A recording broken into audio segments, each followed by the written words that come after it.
Hello बच्चों, कैसे हैं आप सब। आई होप कि आप सब अच्छे होंगे। पारस एजुकेशन के इस ऑनलाइन प्लेटफॉर्म पे आपका स्वागत करता हूं। मैं Sandeep Jangir, chemistry mentor. Last class में अपन ने 2011 पीवाईक्यू सीरीज स्टार्ट की थी जेट की। अब वो उसमें फर्स्ट पार्ट के अंदर अपन ने 20 क्वेश्चन सोल्व किए थे। आज सेकेंड पार्ट के अंदर अपन 21 टू 40 क्वेश्चन अपन सोल्व करेंगे। तो आज अपना फर्स्ट क्वेश्चन दे रखा है बेटा, निम्न में से कौन सी क्षारीय धातु केवल सामान्य ऑक्साइड बनाती है। तो निम्न में से कौन सी क्षारीय धातु, तो अपने को बेटा पहले पता होना चाहिए कि जो क्षारीय धातु है वो होती कौन सी है, पहले ये भी अपने को पता होना चाहिए। तो क्षारीय धातु होती है बेटा एस ब्लॉक के जो फर्स्ट ग्रुप होती है उसको अपन बोलते हैं क्षारीय धातु, जिसमें कौन कौन से एलिमेंट आते हैं बेटा, lithium, sodium, potassium, rubidium, caesium और लास्ट होता है फेरेंशियम, जो एक रेडियो एक्टिव एलिमेंट है, इसलिए अपन उसकी स्टडी नहीं करते। अब अगर इसने ये पूछा है बेटा कि क्षारीय धातु केवल सामान्य ऑक्साइड बनाती है, तो वह कौन सा ऐसा एलिमेंट है, कौन सी क्षारीय धातु है जो सामान्य ऑक्साइड बनाती है। उसके लिए आपको पता होना चाहिए बेटा कि पहले एक अपने पास होता है ऑक्साइड जिसकी ऑक्सीडेशन नंबर होती है -2। एक होता है बेटा प्रोक्साइड जिसकी होती है -1 और एक होता है बेटा सुपर ऑक्साइड जिसकी क्या होती है -12। तो इस तरीके से अपन तीन ऑक्साइड के इस तरीके से ऑक्सीजन से रिएक्शन करने पे तीन प्रकार के प्रोडक्ट का फॉर्मेशन होता है। एक ऑक्साइड होता है, एक प्रोक्साइड होता है और एक सुपर ऑक्साइड होता है। तो आपको इसमें ध्यान में रखना है कि बेटा कि ऊपर से नीचे जब जाते हैं तो सक्रियता बढ़ती है। अब आप बोलोगे सर कि इसमें सक्रियता क्यों बढ़ रही है, तो सक्रियता इसलिए बढ़ रही है बेटा कि परमाणुीय आकार जो होता है वो बढ़ता है, और परमाणुीय आकार बढ़ेगा तो आपको पता है कि आयनाइजेशन एनर्जी यानी कि आयनन विभव जो है वो क्या हो जाएगा बेटा, आपका कम हो जाएगा। तो इसलिए इसकी रिएक्टिविटी ऑर्डर जो होता है वो ऊपर से नीचे जाने की ओर बढ़ता है। अब अगर अपन देखें तो ये ऑक्सीजन के साथ जब रिएक्शन करता है तो ये बेटा बनाता है Li2O।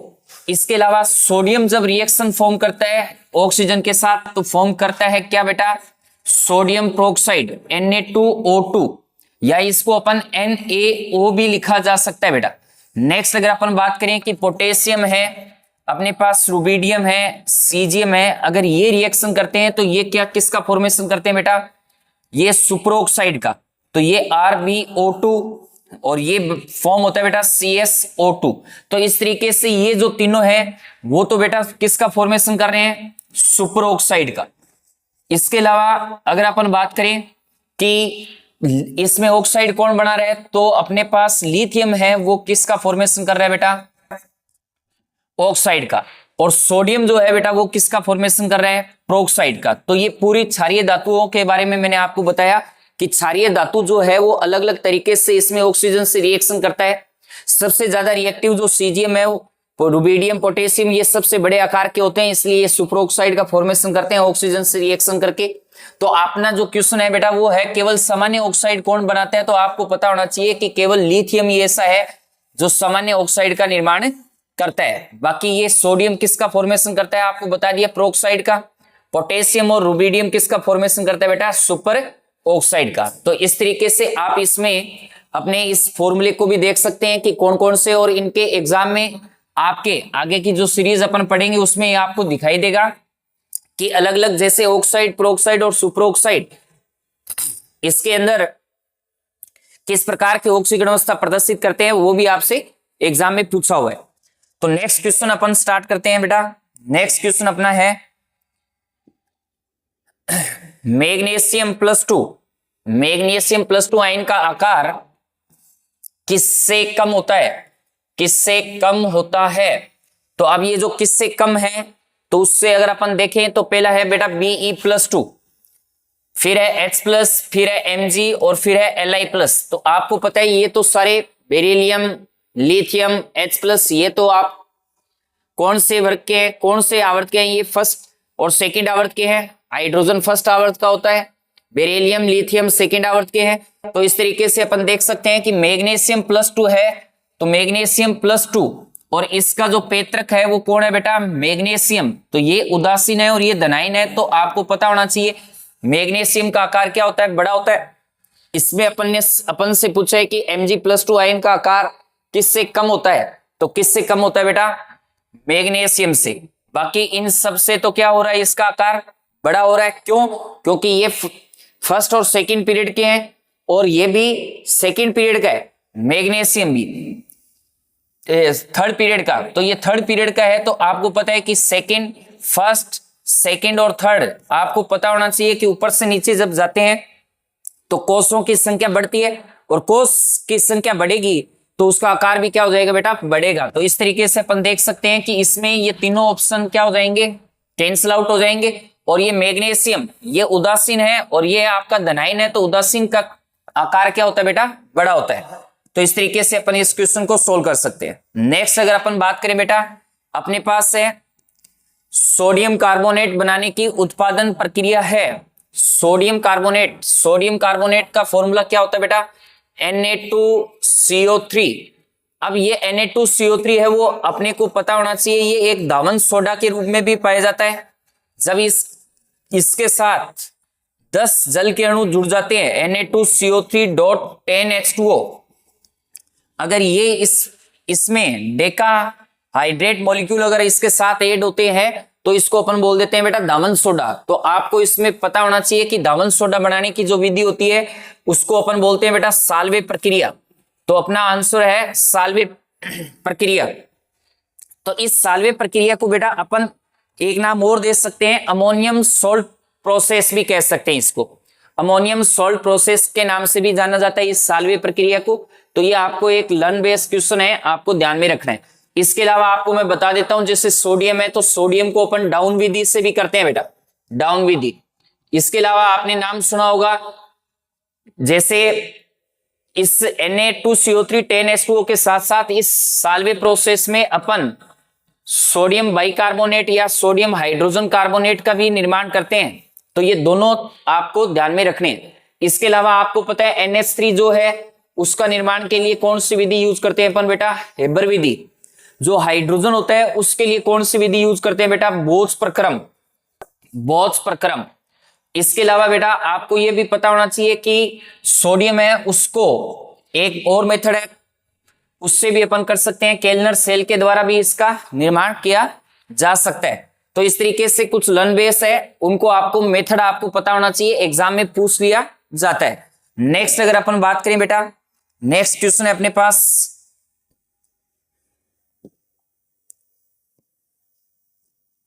निम्नलिखित में से किसके द्वारा श्वेत लवण बनाए जाने की संभावना है। तो श्वेत लवण का मतलब होता है बेटा रंगहीन लवण। अब आपको यह पता होना चाहिए कि रंगहीन और रंगीन किस प्रकार से अपन आइडेंटिफाई करते हैं। तो आपको यह ध्यान में रखना है बेटा कि जिसमें अयुग्मित इलेक्ट्रॉन उपस्थित होते हैं, अयुग्मित इलेक्ट्रॉन, अगर अयुग्मित इलेक्ट्रॉन उपस्थित हैं तो उसमें अपन उसको कहते हैं बेटा रंगीन होता है वो। और अगर अयुग्मित इलेक्ट्रॉन की संख्या अगर सारे के सारे उसमें युग्मित इलेक्ट्रॉन उपस्थित हो तो अपन उसको कह सकते हैं रंगहीन। और रंगहीन के अलावा अपन श्वेत भी कह सकते हैं उसको बेटा, ठीक है। तो अगर अपन बात करें कि इनमें किसमें ऐसा कौन सा आयन है जिसके अंदर अयुग्मित इलेक्ट्रॉन उपस्थित है, वो तो हो जाएगा रंगीन। और जिसमें युग्मित इलेक्ट्रॉन उपस्थित है वो क्या हो जाएगा बेटा, रंगहीन। एग्जाम में कई बार क्वेश्चन ये भी आता है कि रंगीन होने का जो कारण होता है, मेन कारण वो क्या होता है। तो याद रखना रंगीन होने का जो कारण होता है वो होता है बेटा डी संक्रमण। तो डी संक्रमण की जो प्रक्रिया होती है उससे अपन कह सकते हैं कि उसमें रंग उत्पन्न होता है। तो आप इसमें कैसे कैलकुलेट करेंगे, जब भी कोई आयन दिया होगा उस आयन का इलेक्ट्रॉनिक कॉन्फ़िगरेशन लिखना है। उस आयन का इलेक्ट्रॉन कॉन्फ़िगरेशन लिखने के बाद में अगर उसमें अयुग्मित इलेक्ट्रॉन की संख्या अगर नॉट इक्वल 0 हो तो वो हो जाएगा बेटा रंगीन। और जिसमें अयुग्मित इलेक्ट्रॉन की संख्या अगर इक्वल 0 हो तो वो हो जाएगा रंगहीन। तो अपन अब इसमें कैसे कैलकुलेट करते हैं, देखो आप जैसे कॉपर है और कॉपर आपको पता है 29 पे होता है, 29 है तो इसका आपको इलेक्ट्रॉनिक कॉन्फ़िगरेशन आना चाहिए। 29 के लिए आपका इलेक्ट्रॉन कॉन्फ़िगरेशन होता है बेटा 3d10 4s1। अब आपने ये कॉपर का लिखा है, अपने को Cu+2 का चाहिए। तो Cu+2 का मीन ये होता है कि इसमें से 2 इलेक्ट्रॉन आपको क्या कर देने हैं, रिमूव कर देने हैं। एक इलेक्ट्रॉन इसमें से निकलेगा, एक इलेक्ट्रॉन इसमें से निकलेगा, तो ये किस में चेंज हो जाएगा बेटा 3d9। और 3d9 है तो B के अंदर कितने कक्षक होते हैं अपने पास, 5 कक्षक होते हैं, 1 2 3 4 5 6 7 8 9। तो इस तरीके से अपन देख सकते हैं कि इससे कॉपर के अंदर कॉपर जो +2 है उसमें कितने अयुग्मित इलेक्ट्रॉन है, 1। तो इसके अंदर अपने को पता होना चाहिए 1 अयुग्मित इलेक्ट्रॉन है। नेक्स्ट अगर अपन बात करें कि नेक्स्ट स्केडियम +3 की बात करें तो 1 अयुग्मित इलेक्ट्रॉन है, तो इसका मतलब ये तो क्या हो जाएगा, रंगीन हो जाएगा, ये रंगीन है। तो अपने को तो ये पूछा गया है कि कौन सा श्वेत लवण बनाता है, तो श्वेत का आपको ध्यान में रखना है कि ये क्या होना चाहिए, रंगहीन। श्वेत को अपन रंगहीन भी कह सकते हैं। अब आता है अपने पास स्केडियम। अब जो स्केडियम है बेटा, स्केडियम का कितना होता है, 21 होता है। अब इसका इलेक्ट्रॉनिक कॉन्फ़िगरेशन अपन लिखें तो आर्गन 3d1 4s2, ये इसका इलेक्ट्रॉनिक कॉन्फ़िगरेशन है। अब अगर अपन +3 को कैलकुलेट करते हैं तो ये 2 इलेक्ट्रॉन इसमें से, 1 इलेक्ट्रॉन इसमें से, तो इसके पास क्या आ गया बेटा, आर्गन ओनली, यानी कि 3d के अंदर कितने इलेक्ट्रॉन हो गए, 0। अब 0 इलेक्ट्रॉन है, इसका मतलब कोई भी इलेक्ट्रॉन नहीं है। अब इलेक्ट्रॉन नहीं है तो अब इसको देखेंगे आर्गन, और आर्गन आपको पता है क्या होता है, NH2 होता है, यानी कि इसके अंदर कंप्लीटली अष्टक पूर्ण है इसका, और अष्टक पूर्ण है तो इसका मतलब इसमें अयुग्मित इलेक्ट्रॉन क्या है, अयुग्मित इलेक्ट्रॉन जो है वो है इक्वल 0। और अगर आपको पता हो, अभी मैंने डिस्कस किया कि अयुग्मित इलेक्ट्रॉन की संख्या अगर 0 होती है तो वो क्या होगा बेटा, आपका रंगहीन हो जाएगा। तो इस तरीके से अपना जो आंसर है वो कौन सा हो जाएगा, स्केडियम +3। तो ये रंगहीन भी बोल सकते हैं, इसको अपन श्वेत भी बोल सकते हैं। तो ये स्केडियम +3 है, वो श्वेत लवण का निर्माण करता है। ठीक है, नेक्स्ट क्वेश्चन अगर अपन देखें बेटा, अपने पास है कौन सा धातु उच्चतम ऑक्सीकरण अवस्था या स्थिति दर्शाता है। तो आपको ये पता होना चाहिए बेटा कि ऑक्सीकरण अवस्था है वो अधिकतम जो ऑक्सीकरण अवस्था है वो डी ब्लॉक के एलिमेंट दर्शाते हैं बेटा, डी ब्लॉक के तत्व। और डी ब्लॉक में भी आपको ये पता होना चाहिए, अपने पास एक होती है परिवर्तनशील ऑक्सीकरण अवस्था, परिवर्तनशील, और एक होती है बेटा उच्चतम ऑक्सीकरण अवस्था, उच्चतम ऑक्सीडेशन नंबर।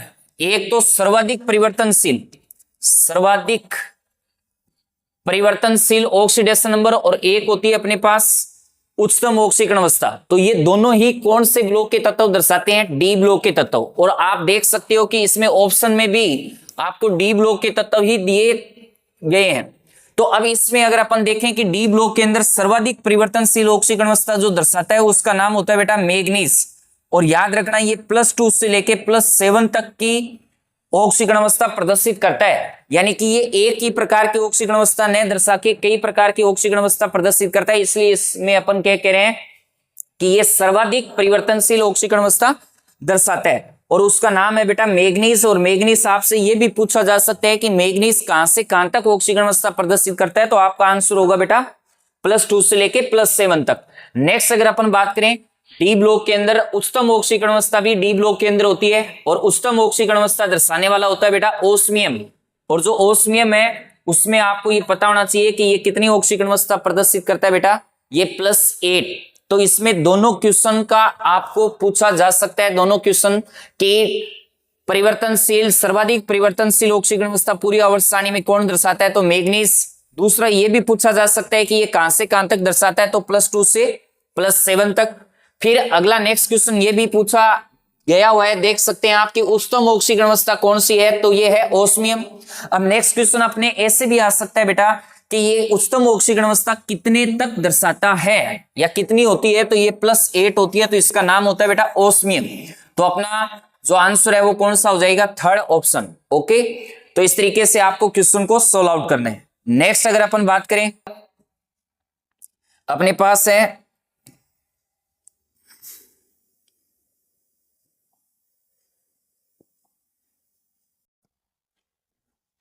निम्न में से कौन सा मेलाकाइट है, तो ये लर्न बेस्ड क्वेश्चन है बेटा।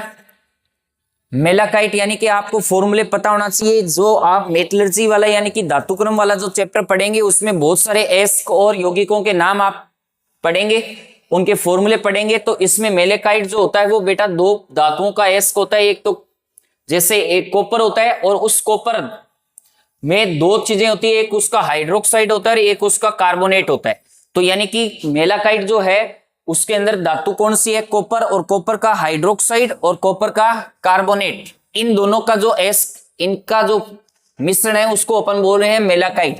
तो अपने पहले ऑप्शन में दे रखा है CuCO3 dot CuOH whole twice. तो इस तरीके से आपका आंसर मेलाकाइट का है फर्स्ट। नेक्स्ट अगर अपन देखें बेटा,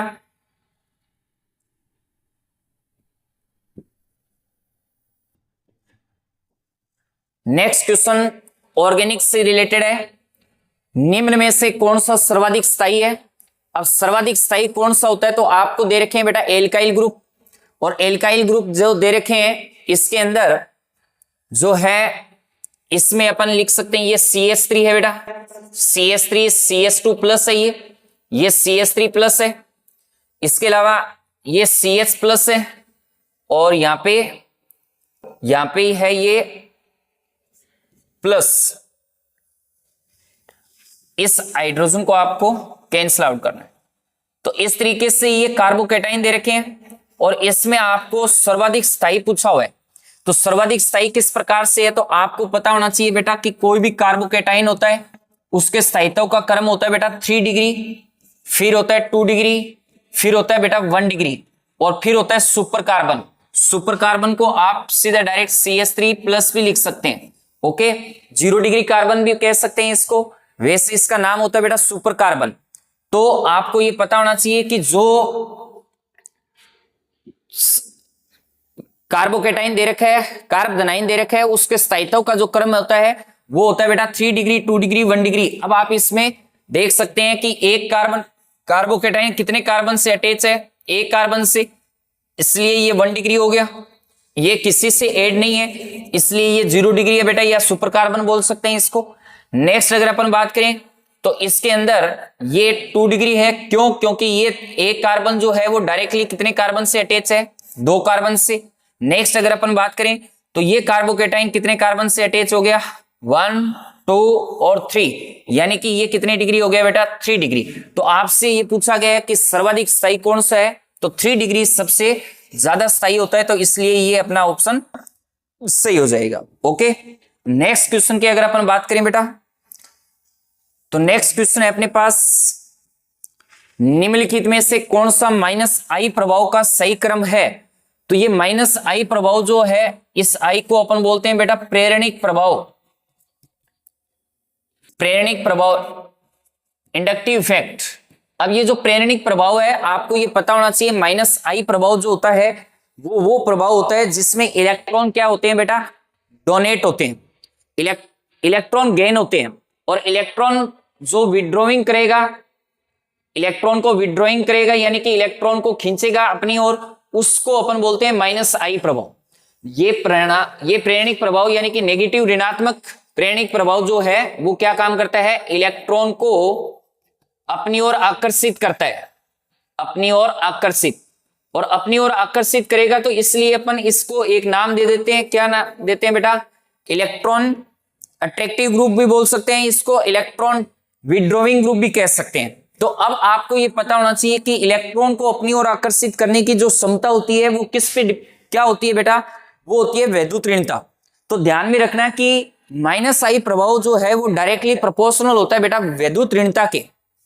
अब वैद्युत ऋणता आपको पता होनी चाहिए कि सबसे ज्यादा जो होती है वो वैद्युत ऋणता किसकी होती है बेटा? फ्लोरीन की।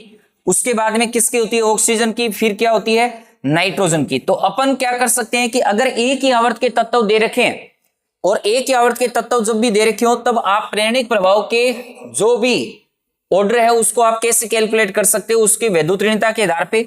तो आप इसमें देख सकते हैं कि सही क्रम कौन सा है। तो इसमें देखें फ्लोरीन सबसे ज्यादा दे रखे हैं, फिर ऑक्सीजन, फिर नाइट्रोजन। तो आपको पता है कि वैद्युत ऋणता का मान जिसका ज्यादा होगा उसका -I प्रभाव भी क्या होगा बेटा? ज्यादा होगा। तो अपन कह सकते हैं कि फ्लोरीन का जो वैद्युत ऋणता ज्यादा है, इसलिए इसका -I प्रभाव यानी कि प्रेरणिक प्रभाव क्या होगा? सबसे ज्यादा होगा। तो अपना फर्स्ट ऑप्शन ही क्या हो जाएगा? राइट हो जाएगा। तो इस तरीके से अपने -I प्रभाव का सही क्रम जो है वो फ्लोरीन, फिर मेथोक्सी ग्रुप हो जाएगा, फिर आपके उसमें 2 डिग्री एल्काइल एमीन है यानी कि मिथाइल एमीन है, उसका ऑर्डर होगा। ओके, तो इस तरीके से आपको ध्यान में रखना है कि -I प्रभाव है वो डिपेंड करता है किस पे?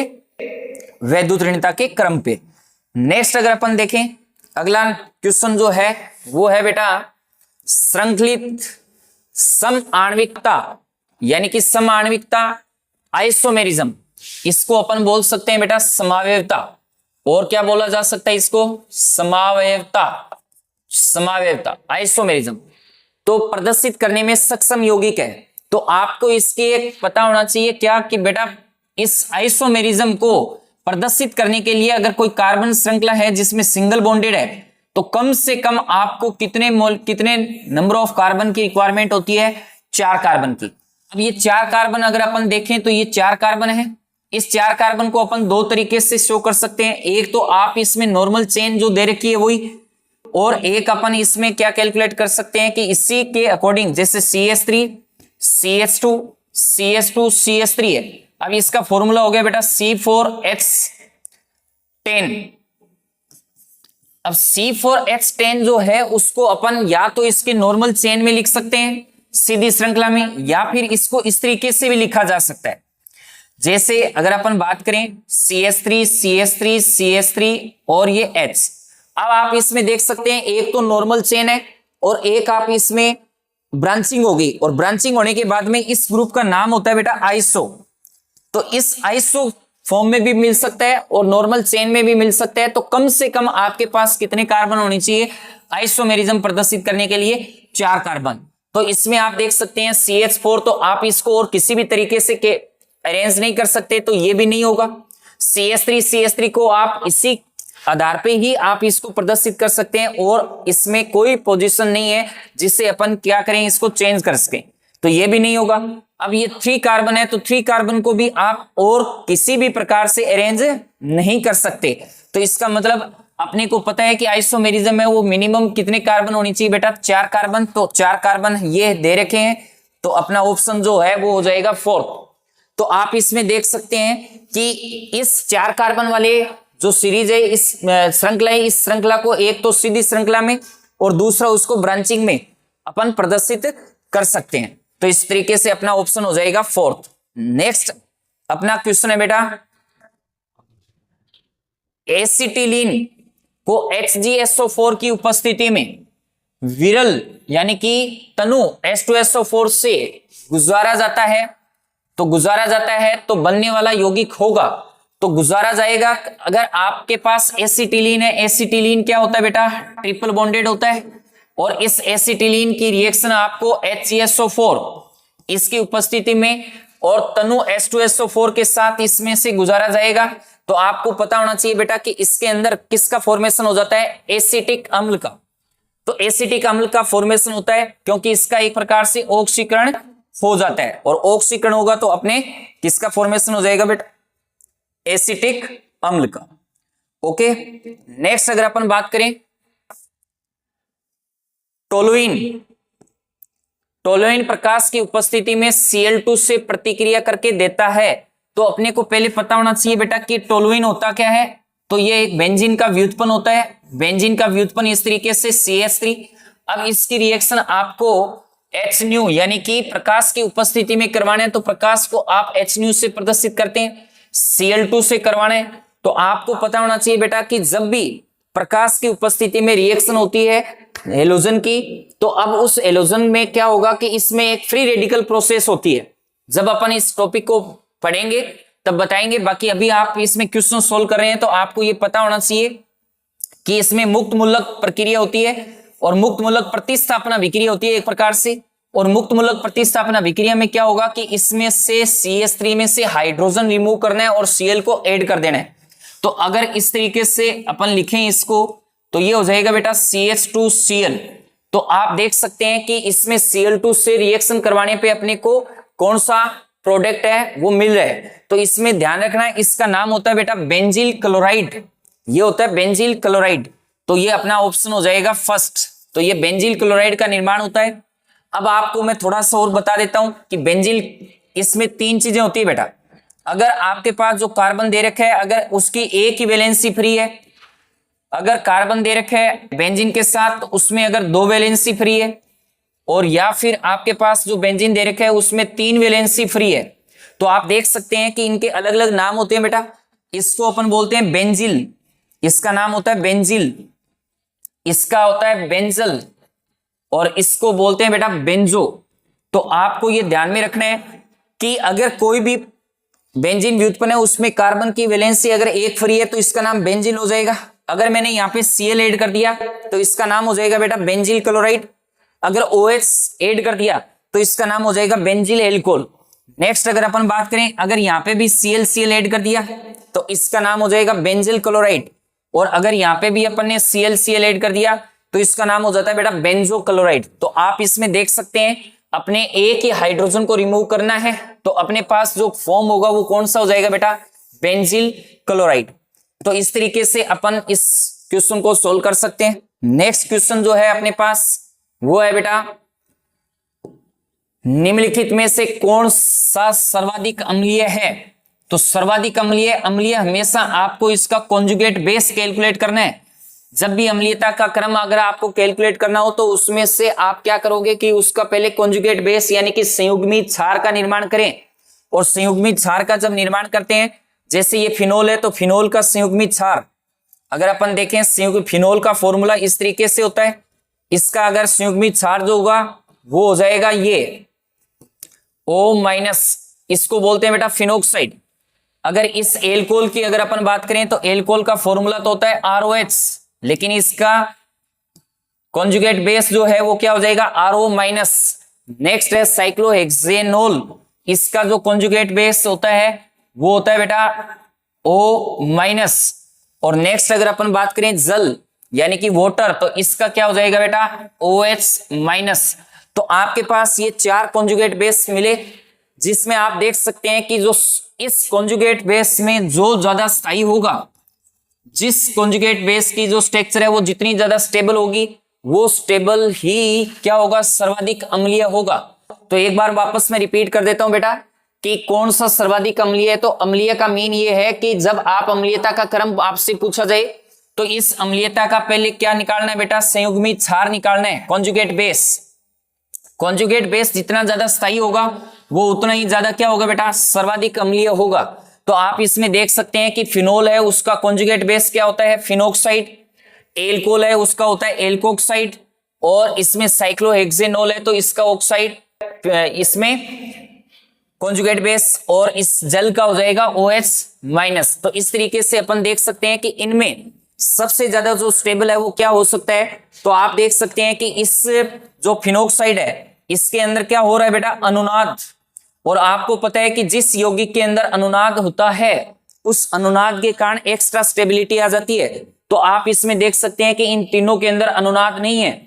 तो अनुनाद नहीं है तो इसका मतलब ये एक अनुनाद वाला यौगिक है और एक बिना अनुनाद वाला है। तो आप इसमें देख सकते हैं कि ज्यादा स्टेबल कौन सा होगा अनुनाद वाला। तो अपना जो सब सर्वाधिक अम्लीय जो होगा वो कौन सा हो जाएगा बेटा फर्स्ट यानी कि फिनोल। तो इस तरीके से आप इस क्वेश्चन को सॉल्व कर सकते हैं। नेक्स्ट अगर अपन बात करें बेटा, नेक्स्ट क्वेश्चन है किस अभिक्रमक के साथ एसीटैल्डिहाइड व एसीटोन दोनों आसानी से अभिक्रिया करता है। तो आपको पता होना चाहिए एसीटैल्डिहाइड और एसीटोन क्या होता है। तो एसीटैल्डिहाइड होता है बेटा CH3 C double bond OH, और एसीटोन जो होता है वो होता है बेटा CH3 C double O CH3। इस तरीके से इसको बोलते हैं एसीटोन और इसका नाम होता है बेटा एसीटैल्डिहाइड।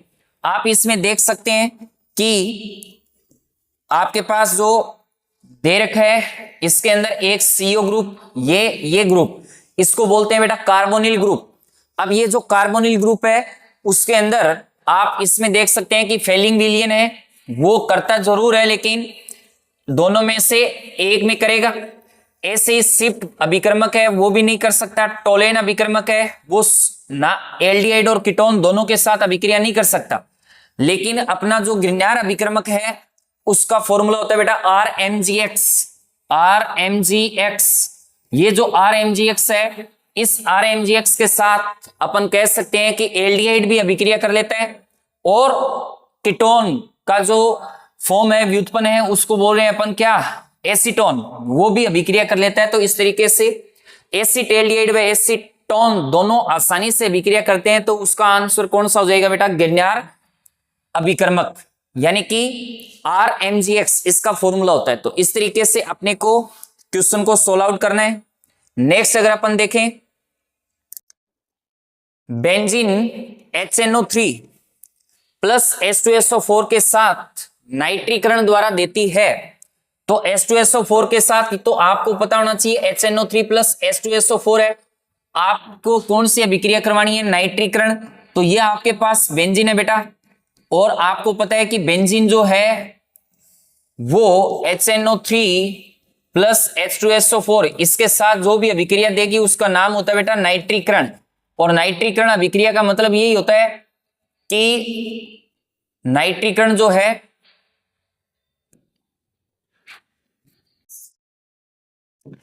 बेंजीन है, बेंजीन में आपको HNO3 प्लस H2SO4 के साथ जब अभिक्रिया करवाते हैं तो नाइट्रीकरण अभिक्रिया होती है। और नाइट्रीकरण जो है उसके अंदर बेटा नाइट्रो ग्रुप ऐड होता है। अब ये जो नाइट्रो ग्रुप ऐड होता है उस नाइट्रो ग्रुप को आप कोई सी भी पोजीशन पे ऐड कर सकते हैं, क्योंकि इसमें बेंजीन के अंदर कभी भी ऑर्थो पैरा नहीं होती। जब इसके साथ कोई भी रेफरेंस समूह जुड़ा होता है, कोई भी संदर्भ समूह ग्रुप जुड़ा होगा, तभी अपन उसको कह सकते हैं ऑर्थो पैरा। तो आप इसमें नाइट्रो ग्रुप ऐड कर सकते हैं इस तरीके से। ये जो बेंजीन है इसमें अगर अपन ने नाइट्रो ग्रुप ऐड किया तो आप देख सकते हो इसका नाम क्या हो जाएगा, नाइट्रोबेंजीन। तो आपके पास नाइट्रोबेंजीन इसमें आंसर हो जाएगा। तो आपको ध्यान में रखना है ये एक प्रकार से क्या होता है बेटा, ये इलेक्ट्रॉन को चाहने वाला है, इसलिए ये इलेक्ट्रॉन है, इलेक्ट्रॉन्स नहीं है ये। और इलेक्ट्रॉन्स नहीं है वो क्या कर रहा है, यहाँ पे जो हाइड्रोजन है इस हाइड्रोजन को क्या कर रहा है, ये प्रतिस्थापित कर रहा है। और हाइड्रोजन को प्रतिस्थापित कर रहा है, इसका मतलब ये एक प्रकार से कौन सी अभिक्रिया हो जाएगी बेटा, इलेक्ट्रॉन स्नेही प्रतिस्थापन अभिक्रिया। तो जो नाइट्रीकरण अभिक्रिया है उसका नाम होता है बेटा एक प्रकार से इलेक्ट्रॉन स्नेही प्रतिस्थापन अभिक्रिया। ओके, तो इस तरीके से आप इस क्वेश्चन को सोल्व आउट कर सकते हैं। नेक्स्ट क्वेश्चन अगर अपन देखें तो अपने पास नेक्स्ट क्वेश्चन है बेटा, एथेनॉल के साथ किसकी प्रतिक्रिया द्वारा एस्टर प्राप्त किया जा सकता है। तो आपको पता होना चाहिए जो एस्टर है बेटा वो दो से बना होता है, दो प्रकार के यौगिक कौन कौन से, एक तो होता है बेटा एल्कोहल और एक होता है बेटा एसिड। एंड एसिड के व्युत्पन्न एसिड डेरिवेटिव, एसिड डेरिवेटिव यानी कि व्युत्पन्न। अब ये जो व्युत्पन्न है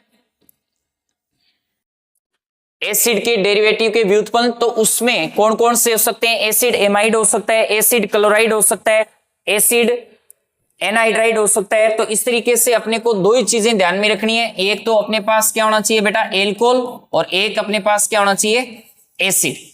अब आप इसमें देख सकते हैं कि एक की प्रतिक्रिया द्वारा एस्टर प्राप्त किया जा सकता है, तो एक एल्डिहाइड, तो एल्डिहाइड अपने को लेना नहीं क्योंकि एथेनॉल अपने को दे रखा है, तो ये तो एल्कोहल हो गया।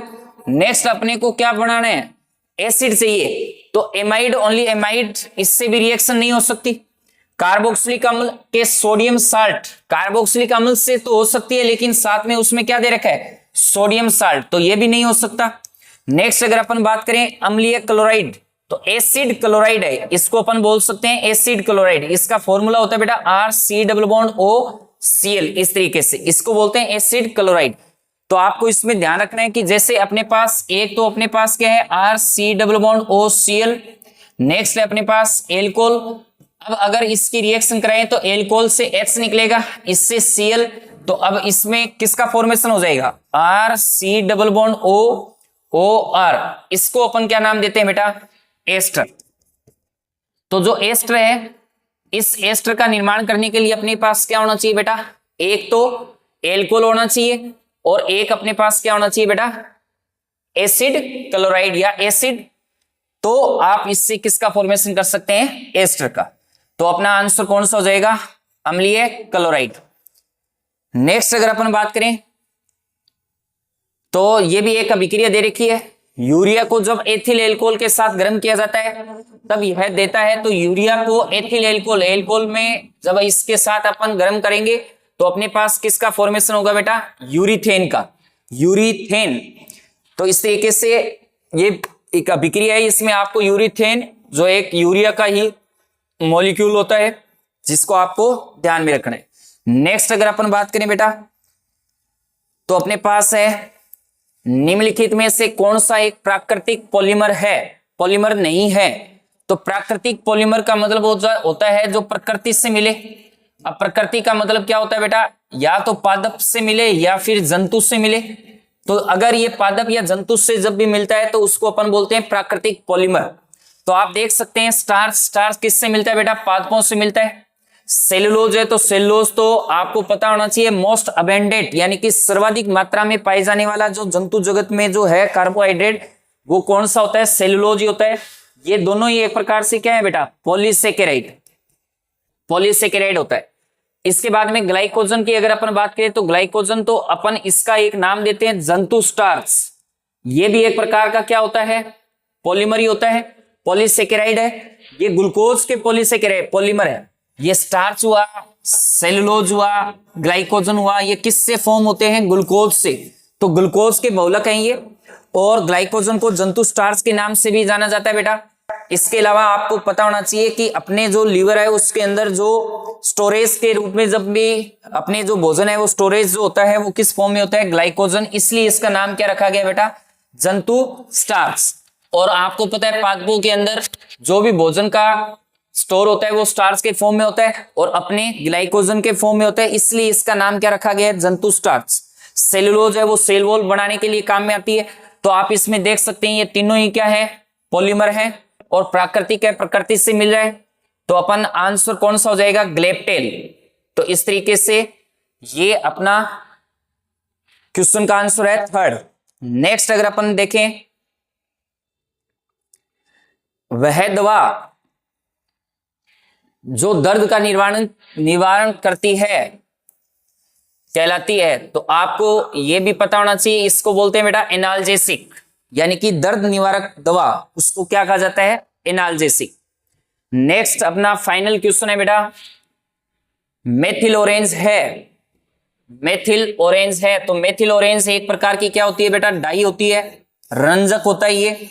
इसके अलावा आपको इसमें पता होना चाहिए कि ये रासायनिक प्रयोगशाला में इसका बहुत यूज होता है अभिकर्मक के रूप में। अब अगर अपन देखें इसकी स्ट्रक्चर कैसी होती है, तो ये स्ट्रक्चर होती है इसकी CH3 बेंजीन के साथ ऐड होता है ये। इसके अंदर होता है बेटा एक एजो ग्रुप इस तरीके से, और फिर SOO- इस तरीके से। ये एक स्ट्रक्चर होती है इसकी, मेथिल ऑरेंज का फॉर्मूला ये, ठीक है। तो आप इसमें देख सकते हैं कि मेथिल ऑरेंज एक प्रकार से अम्लीय अभिरंजक होता है, ये सही बात बोल रहे हैं। नेक्स्ट है मोर्डेंट अभिरंजक, तो ये नहीं है। इसके बाद में लिख रखे हैं एजो अभिरंजक। तो एजो का मतलब कि ये इसके अंदर एजो ग्रुप उपस्थित है। ये जो इस ग्रुप को अपन क्या नाम देते हैं, एजो ग्रुप। तो इसमें एजो ग्रुप भी प्रेजेंट है और ये अम्लीय अभिरंजक होता है। तो इस तरीके से अपन इस आंसर क्या दे सकते हैं, इसका 1 और 3 दोनों। तो आपका जो आंसर है कि मेथिल ऑरेंज क्या है, तो मेथिल ऑरेंज एक अम्लीय अभिरंजक है और दूसरा साथ ही साथ में एजो अभिरंजक भी वो कहते हैं। एजो अभिरंजक इसलिए कहते हैं क्योंकि ये एजो ग्रुप इसमें उपस्थित है। तो इस तरीके से अपन देख सकते हैं कि अपना जो 2011 की जो PYQ सीरीज है, इस 2011 की PYQ सीरीज में आपने कंप्लीट 40 क्वेश्चन सोल्व आउट किए। इसमें अगर अपन देखें तो अपने पास जो कौन कौन से ऐसे टॉपिक थे जिसमें सबसे सर्वाधिक क्वेश्चन आए हुए हैं, तो आप इसमें देख सकते हैं कि बेटा एक एटॉमिक स्ट्रक्चर से भी क्वेश्चन पूछा हुआ है, एटॉमिक स्ट्रक्चर। इसके अलावा पीरियोडिक टेबल से भी क्वेश्चन आए हुए हैं, केमिकल बॉन्डिंग से भी क्वेश्चन आए हुए हैं, S ब्लॉक से भी क्वेश्चन आए हुए हैं। नेक्स्ट अगर अपन बात करें तो D ब्लॉक से भी क्वेश्चन पूछे हुए हैं। और ऑर्गेनिक की जो नेम रिएक्शन है, ऑर्गेनिक केमिस्ट्री के अंदर जो नेम रिएक्शन है, उस नेम रिएक्शन से भी क्वेश्चन आए हुए हैं। तो अगर अपन देखें तो पूरी केमिस्ट्री के अंदर सिर्फ 4 से 5 चैप्टर ऐसे हैं जिसमें से ज्यादातर क्वेश्चन पूछे हुए हैं। अब इस 4 से 5 चैप्टर को आप अच्छे से 2011 के अकॉर्डिंग अपन देखें तो ये इतने ही चैप्टर हैं जिससे सबसे ज्यादा क्वेश्चन पूछे हुए हैं। तो आप इस पे ज्यादा से ज्यादा इस पे फोकस करें। नेक्स्ट अगर फिजिकल की अगर बात करें तो फिजिकल में अपने ज्यादातर जो क्वेश्चन आया हुआ है वो किससे आया हुआ है बेटा, एक तो केमिकल काइनेटिक जो है उस केमिकल काइनेटिक से क्वेश्चन पूछे हुए हैं फिजिकल के अंदर। और केमिकल काइनेटिक के अलावा एसिड और बेस यानी कि एसिड और बेस यानी कि अम्ल, क्षार और लवण जो है चैप्टर अपने, उसमें से बफर के क्वेश्चन पूछा हुआ है। तो आप इस 40 क्वेश्चन में से देख सकते हैं कि सब चैप्टरों का वेटेज नहीं है इस पीवाईक्यू सीरीज के अकॉर्डिंग। इसमें जो ज्यादातर जो वेटेज वाले जो चैप्टर थे वो आपको मैंने अभी बताए। तो इस तरीके से नेक्स्ट जो